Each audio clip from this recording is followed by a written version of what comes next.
All right, ladies and gentlemen, welcome back to the channel. It is Wednesday, and you know what that means. It is time for some Wednesday wisdom and some more of the lost wisdom of the Pharaohs, and diving deeper into the mystical wisdom of the Hermetica.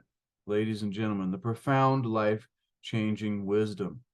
But if you haven't joined us yet for this series, then thank you for being here, and you're sure to be surprised because we are discovering the secret mystical teachings that come from ancient Egypt and the spiritual philosophy that comes to us from the figure of Hermes, or the Egyptian god Thoth. And Hermes was venerated as a great and mythical teacher in the ancient world, and was rediscovered by some of the finest minds in all ad, which led to some of the finest times in history of the Renaissance, or the Renaissance, ladies and gentlemen. The writings attributed to his hand are a time capsule of Egyptian and Greek esoteric, occult, mystical, spiritual philosophy, and have influenced figures including Blake, Newton, Milton, Shelley, Shakespeare, Botticelli, and Leonardo da Vinci, and even Carl Jung, and many, many more, ladies and gentlemen, including myself and soon to be yourself, if not already. So, here's the first truly accessible compendium of the mystical philosophy attributed to the legendary sage god Hermes Trismegistus, Greek for thrice greatest Hermes. A combination of the Egyptian Thoth and the Greek Hermes, the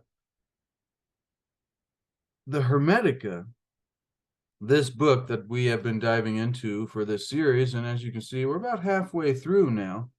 And today we'll be looking at this section titled Man is a Marvel, in which Hermes discusses the nature of our connection, the nature of mankind, and its special relationship with God, which is very fascinating because that's the main subject that we talk about here on this channel, because we are all about trying to create an alignment with this force that we are already a part of. And then through that ability and through that created alignment of living in a new way that is in alignment with universal law and each of these principles that is set down in each of the ancient wisdom traditions and spiritual philosophies, we can then begin to hopefully create our lives on purpose, but at a smaller level, at least experience a higher quality of life through a greater awareness and greater understanding of the nature of reality, ladies and gentlemen. And so, without much more being said, this book was written by Timothy Freke and Peter Gandy, and it is a Tarsher Cornerstone edition. And so I give them much credit because this has been a very fun journey. And we're reading for purposes of teaching and commentary and expanding the mind, ladies and gentlemen. So we can create that ability within ourselves to respond with ability to our lives in the world and whatever's going on, so that we once again may experience a higher quality of life. So get ready, ladies and gentlemen. Hope you're comfy. Hope you got yourself a beverage and some tea or cold beverage of your choice. The tea says today, what belongs to you shall come to you. And you know what, ladies and gentlemen? We're going to take some C60 Purple Power. This is the extra virgin olive oil edition. I like the one that had the orange flavor, but so you take a little dropper of the C60 Purple Power sublimated in the oil, and you can drop that right into your tea. Not enough to affect the flavor, so you don't have to worry about that. And you are getting the most powerful antioxidant known to man, discovered by Buckminster Fuller, ladies and gentlemen. And the oil usually sits on the top, so it's easy to get to. That is good. And I need to get myself some more by going to c60purplepower.com.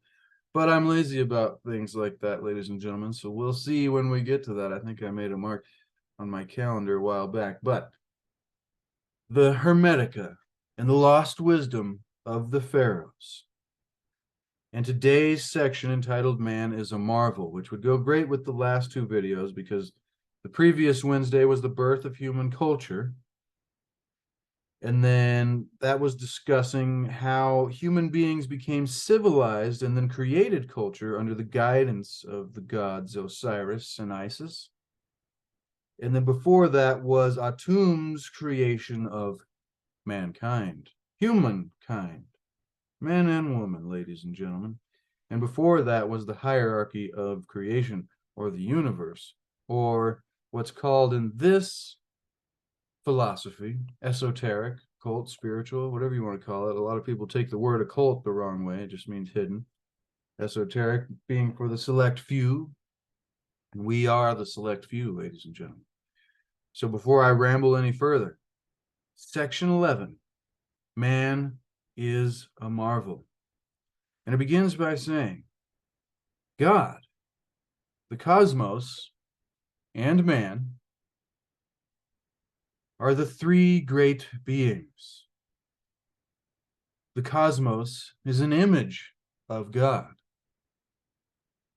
and man is an image of the cosmos. So we have this three-tiered, I don't know what to call it. You have these three levels of, you have this three-tiered hierarchy of reality, maybe would be a good thing to call it. And at the top is Atum, or the non-physical mind of God.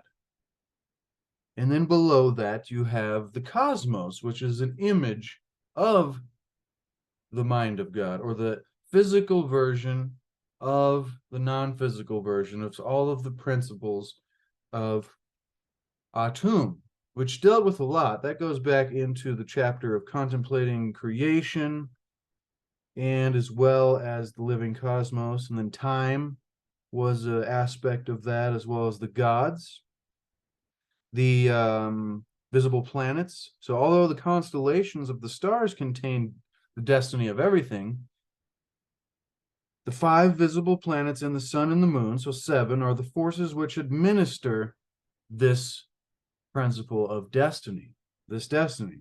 And Hermes therefore called these powers that administer this destiny that comes to us from the constellations and the stars, placed on, see, to the ancient Egyptians, the night sky, and I'm paraphrasing from the book here, was seen as the body of the black goddess sprinkled with stars. And so the blackness itself was the body. And this great goddess, in the Hermetica, she is known as the great goddess Destiny.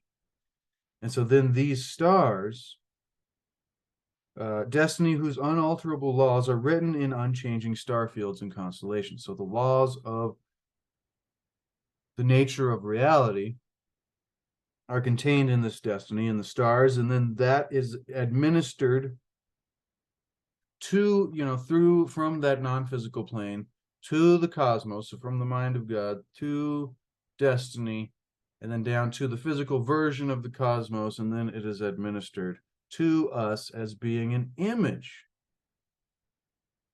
of that cosmos. So we're going back now.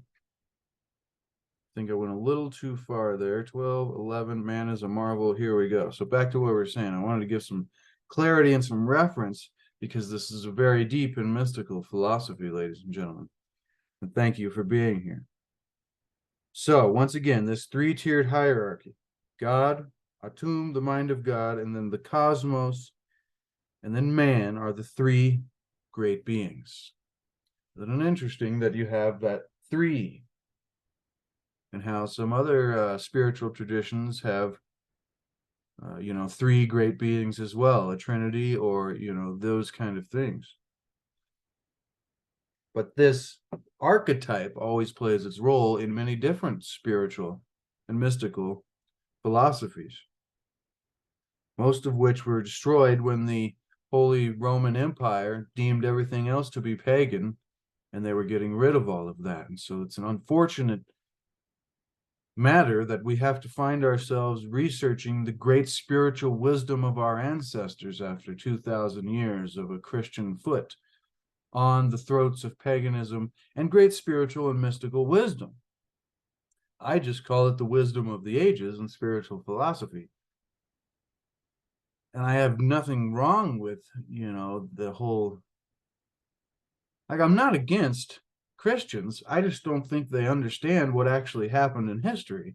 Because when you learn how some of these events took place, you realize that there's a lot more to think about. And Christianity is actually probably just an amalgamation of a bunch of other spiritual, mystical philosophies that kind of keeps you trapped into thinking that you're separate from God and that, doing anything mystical or having any kind of connection and union and power with God and nature and reality, it's all deemed silliness and hocus pocus. But, ladies and gentlemen, here we are researching the wisdom of the ages. And so, continuing, you have these three beings. The cosmos is the image of God, and man is an image of the cosmos. Each is made up of many parts, yet each is greater than the sum of these parts. It's powerful. Man was created to be a vehicle through which God could continue to bring order and beauty to the cosmos and nature. And as we learned last section, that was one of our jobs, is so we could tend to and try to keep order. Maybe it was a couple ago here. Secondly, to its assist. So that man right here, they merge to become one in love, talking about Atum and nature, Mother Nature, all of these kind of things. But then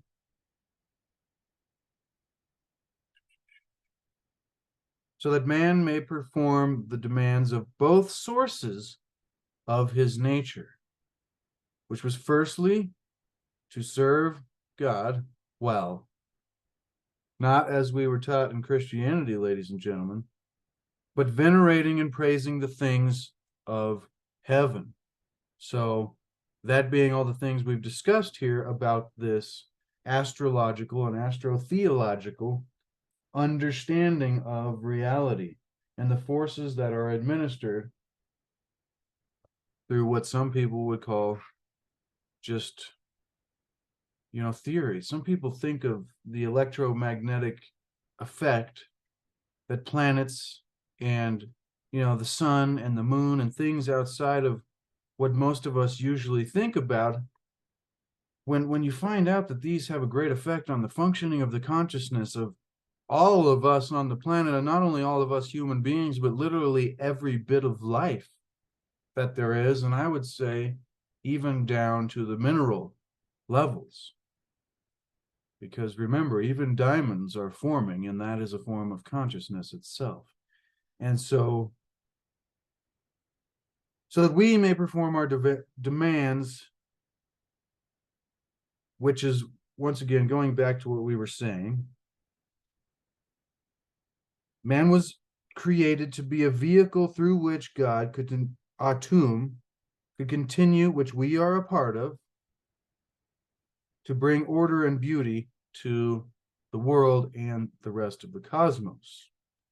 Firstly, to serve God by venerating and praising the things of the heaven and the knowledge of the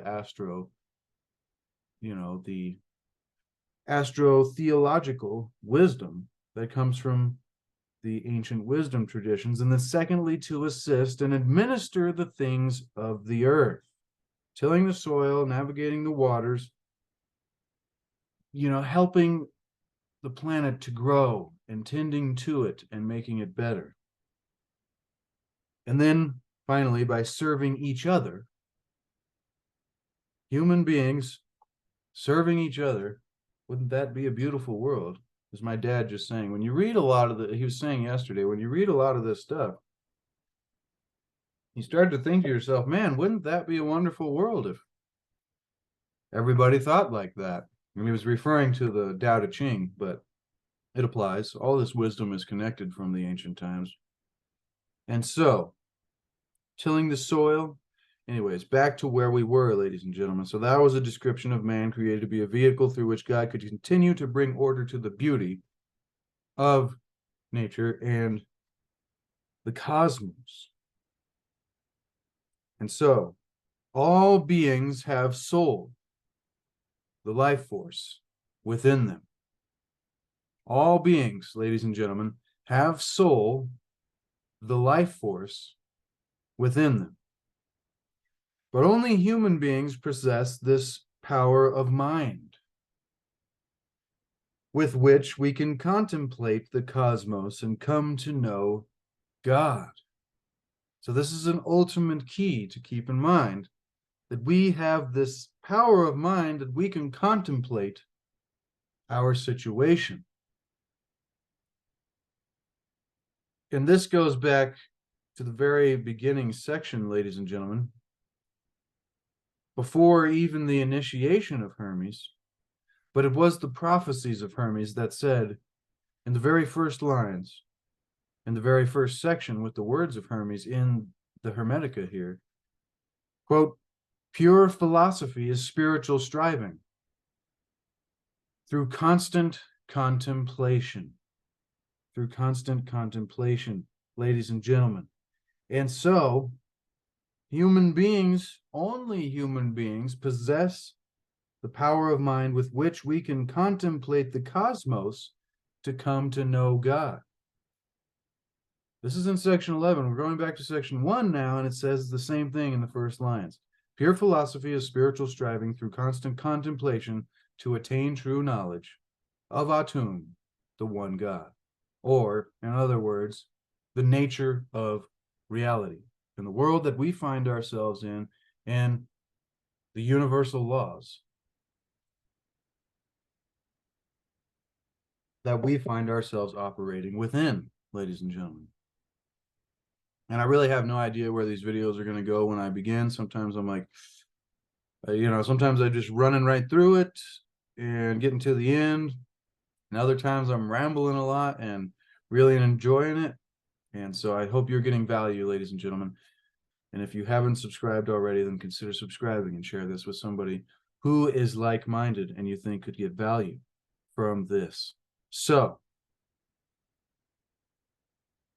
I'll continue a little bit with the prophecies of Hermes, because it's been a while since we went over that. He after saying this same idea of having this power of mind with which we can contemplate reality, our world, and the universe, in order to come to know Atum, the force, Tao, Great Spirit, Grand Organized Design, God, God, ladies and gentlemen, so that we can come to know this thing and continue and strengthen our connection and alignment with force, the force, through this constant contemplation and pure philosophy, spiritual work, striving to attain this true knowledge. But speaking now in prophecy, he says, I say that in times to come, remember, we don't know exactly how long ago Hermes was writing these words, but we definitely know it was very long ago. And I think this mystical philosophy comes from long before, the great Egyptian times. I think it goes back to the previous golden age, and we've talked about the cycles before. But if you've never seen the cycles, then look up the Yuga cycles, and it talks about, that's a Vedic, I think, tradition. It talks about these same philosophies. It's a worldwide understanding, ladies and gentlemen, from ancient times. So I think it goes back to Atlantis. I like to put it that way. Speaking now in prophecy, he says, I say that in times to come, no one will pursue this pure philosophy that we are discussing. And no one will pursue philosophy with single-mindedness and purity of heart. Those with a grudging and ungenerous temperament will try and prevent men, thinking of the Holy Roman Empire, from discovering the priceless gift of immortality. And I think immortality, meaning there, this understanding of God and this understanding of what we really are and what we're really doing here and what we're actually a part of, which is much greater than any one individual ourselves being an image of that which we are a part of.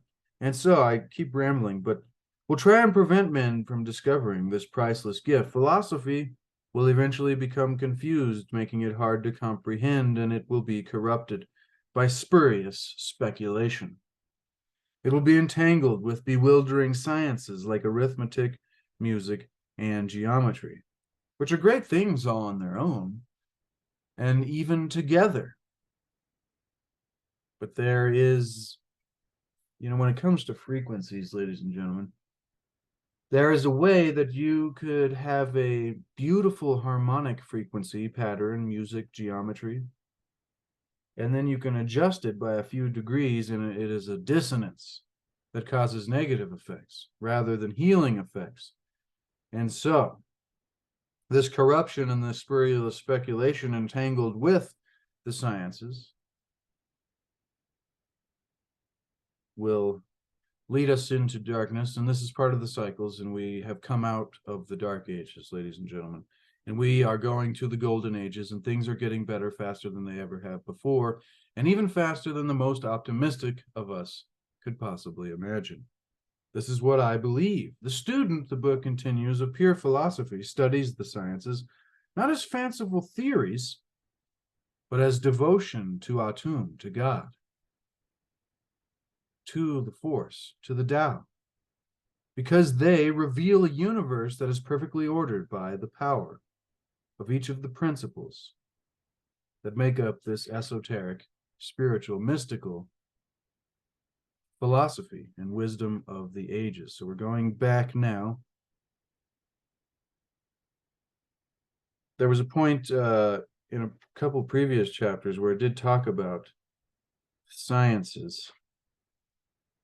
I'm seeing if I can pull that out real quick. Saturn offers the limits of necessity. Venus offers love. Mercury, wisdom.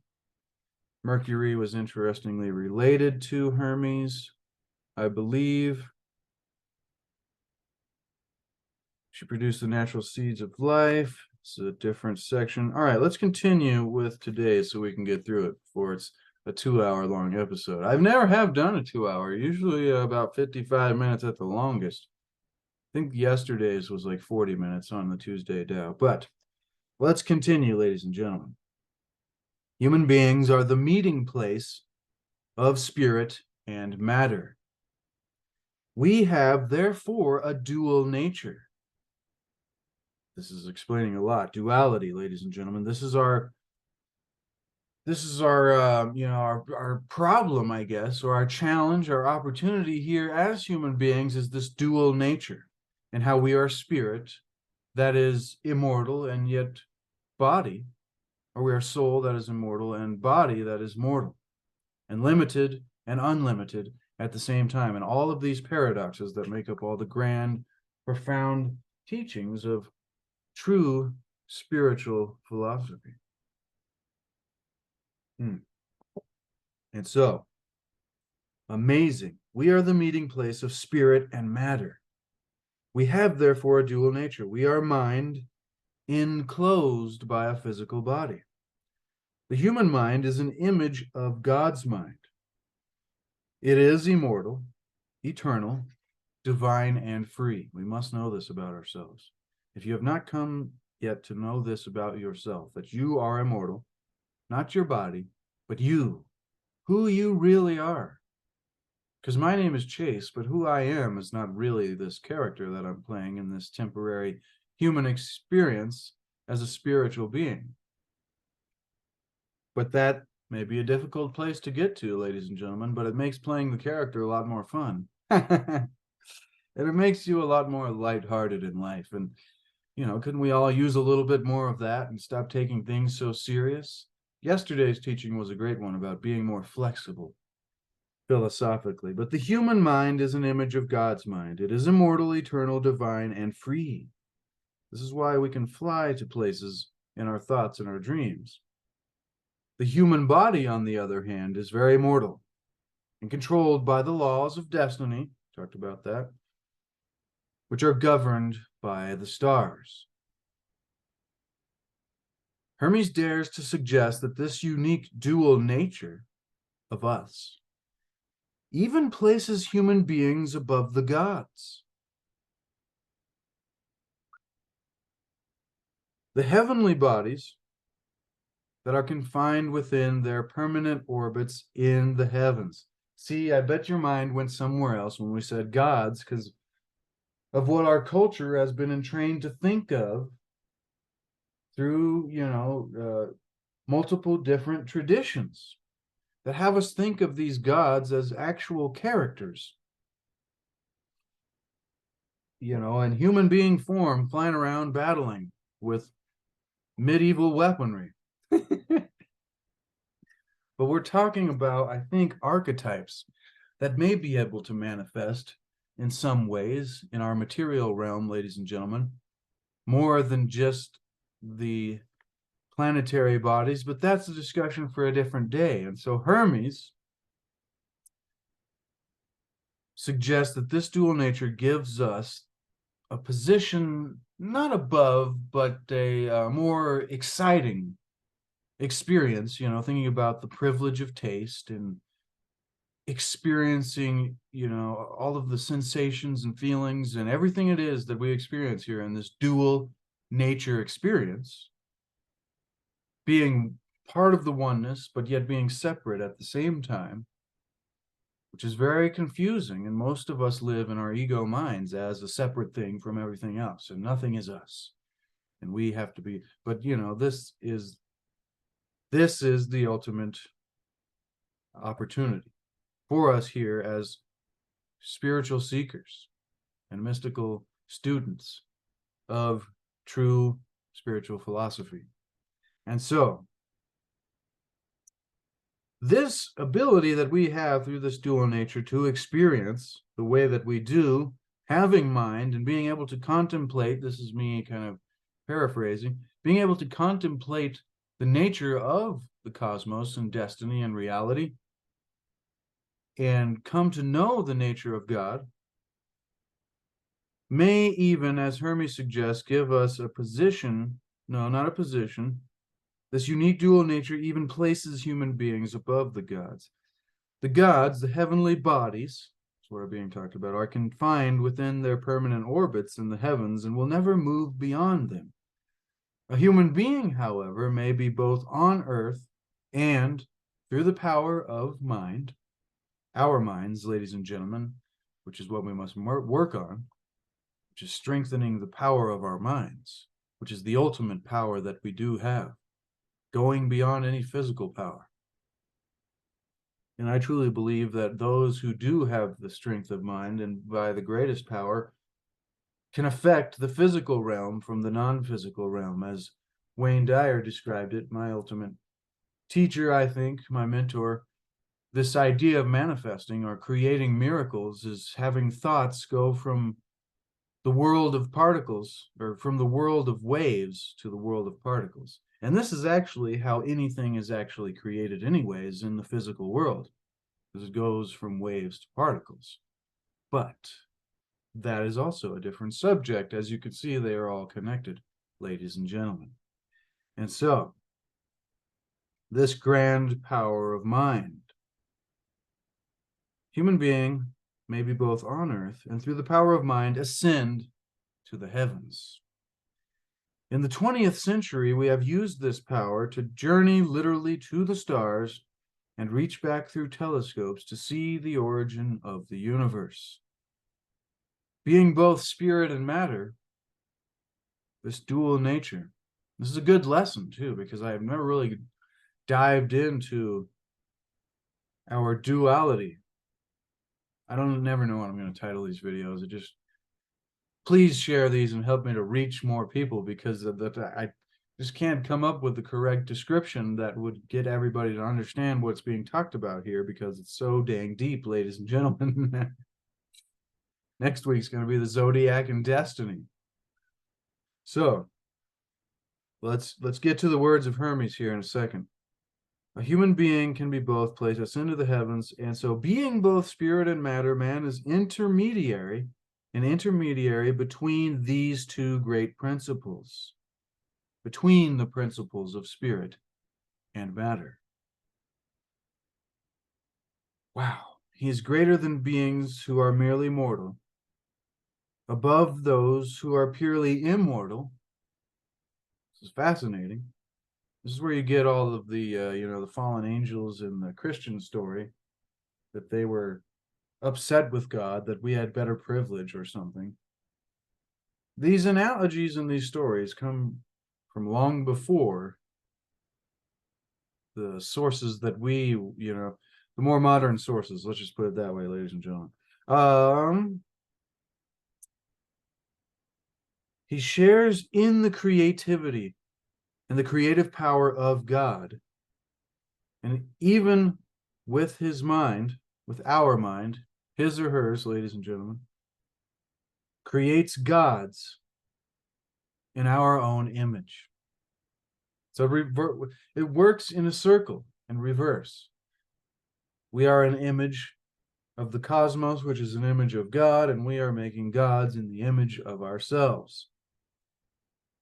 Being both spirit and matter gives us this ability, which is weird. Hermes, I added the weird part.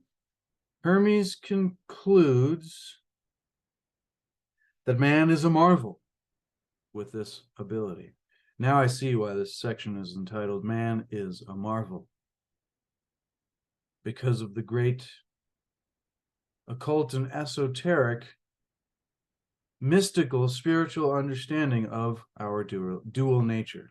Wish I could make a title like that, but so worthy of wonder and reverence, a sentiment that fueled the humanism of the Renaissance. The purpose of human life is to rise above our merely human nature and awaken, ladies and gentlemen, to our divine nature. This is like an ultimate spiritual lesson. Human beings have the unique potential. We have the unique potential, ladies and gentlemen, to know God, and God's greatest wish is that we fulfill this potential. Coming to know God doesn't mean coming to know something separate from yourself, ladies and gentlemen, but it means coming to know that which you are a part of, which is the cosmos and all of reality. And that force, that life force, that in the Taoist traditions is described as the Tao itself. But even in their traditions, it says the Tao that can be named is not the eternal Tao, but it is this thing that is doing all things while seemingly doing nothing at all. It does nothing, but leaves nothing undone, and must remain nameless because it is every name. This is the way that the being Atum was described,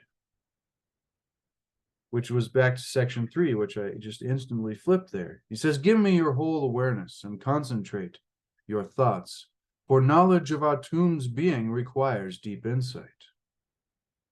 To conceive of Atum is difficult, and to define him is impossible. The imperfect and impermanent cannot easily apprehend the eternally perfected.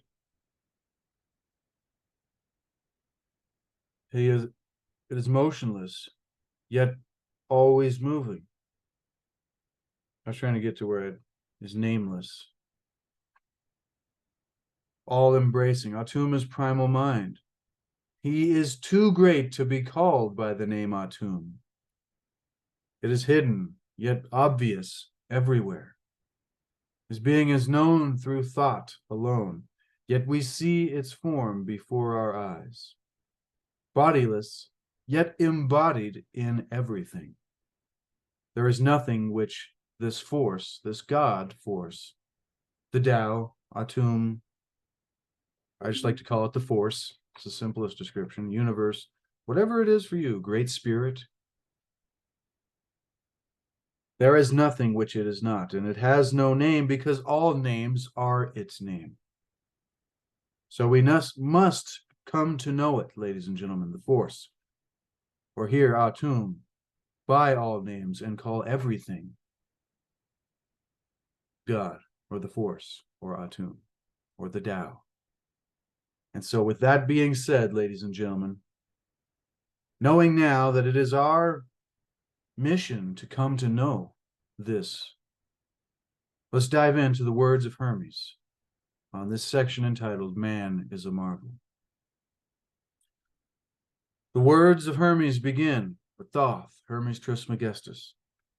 Atum is first, the cosmos is second, and man is third.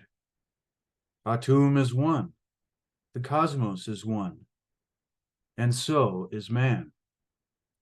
For like the cosmos, he is a whole made up of different, diverse parts.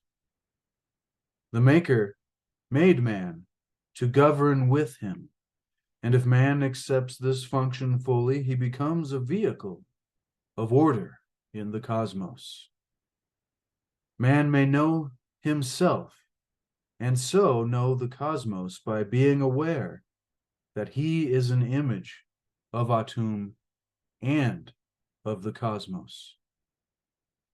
He differs from other living beings in that he possesses mind. Through mind, he may commune with the cosmos, which is the second God, and by thought, he may come to knowledge of Atum, the one God. The human body encloses pure mind, as if within a walled garden, which shelters and secludes it so that it may live in peace. Man has a twofold nature. His body, in his body, he is mortal, and in his intelligence he is immortal. He is exalted above heaven, but is born a slave to destiny. He is bisexual, and his father is bisexual. He is sleepless, as his father is sleepless. Yet he is dominated by carnal desires and lost in forgetfulness. Of all beings that have soul, only man has a twofold nature. One part, called the image of Atum, is single, undivided, spiritual, and eternal. The other part is made of the four material elements. One comes from the primal mind. It has the power of the creator and is able to know Atum. The other is put in man by the revolution of the heavens. Man is the most divine of all beings, for amongst all living things, Atum associates with him only, speaking to him in dreams at night, foretelling the future for him in the flight of birds, in the bowels of beasts, in the whispering oak. All other living things inhabit only one part of the cosmos: fishes in water, and animals on earth, and birds in the air. Man penetrates all these elements. With his sense of sight, he even grasps the heavens. To speak without fear, human beings are above the gods of heaven, or at least their equal. For the gods will never pass their celestial boundaries and descend to earth. But a man may ascend to heaven, and what is more, he may do so without leaving the earth. So vast an expanse can his power encompass. By Atum's will, humankind is compacted of both divinity and mortality. He is more than merely mortal, and greater than purely immortal. Man is a marvel. Due honor and reverence. He takes on the attributes of the gods as if he were one of their number.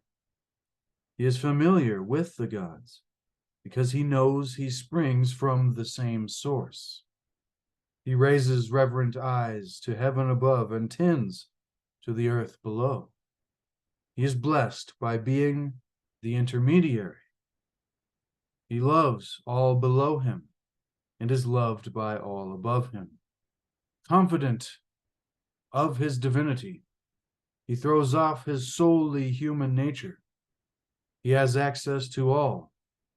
His keenness of thought descends to the depths of the sea. Heaven is not too high for the reach of his wisdom. His quick wits penetrate the elements. Air cannot blind his mental vision with its thickest fog. Dense earth cannot impede him. Deep water cannot blur his gaze. Man is all things. Man is everywhere. Man not only receives the light of divine life, but gives it as well. He not only ascends to God, but even creates gods. Just as Atum has willed that the inner man be created in his likeness, so we on earth create the gods in our human image. Is this not worthy of wonder? There are then these three: Atum, cosmos, and man. The cosmos is contained by Atum, and man is contained by the cosmos. The cosmos is the son of Atum, and man is the son of the cosmos, and the grandson, so to speak, of Atum. Atum does not ignore man, but acknowledges him fully, as he wishes to be fully acknowledged by man. For this alone is man's purpose and salvation, the ascent to heaven and the knowledge of Atum. And that ends the words of Hermes, Trismegistus, and Thoth on this section of man's dual nature and the great spiritual revelation of man as a marvel. This whole time, man being both of us, men and women, here are human beings, ladies and gentlemen. That was extremely powerful, and that is a boom to the wisdom of the ages and the lost wisdom of the Pharaohs, ladies and gentlemen. There was so much in that one that I could go on for another hour, and I'm sure some of you would enjoy that. And if you'd like that, then please send me comments and let me know that we need to dive deeper into this section of Man as a Marvel, because that was marvelous, ladies and gentlemen, and I really hope you loved that. I think I'm going to leave that there and let it stand on its own, because next week we have even deeper depths to dive to on the zodiac and destiny, and in that chapter Hermes will explain the power of the zodiac that controls the fate of us, ladies and gentlemen, and the possibility of becoming free from its limiting constraints. That is a boom to knowledge, a boom to wisdom, and a boom to the lost wisdom of the Pharaohs, ladies and gentlemen, and the Hermetica.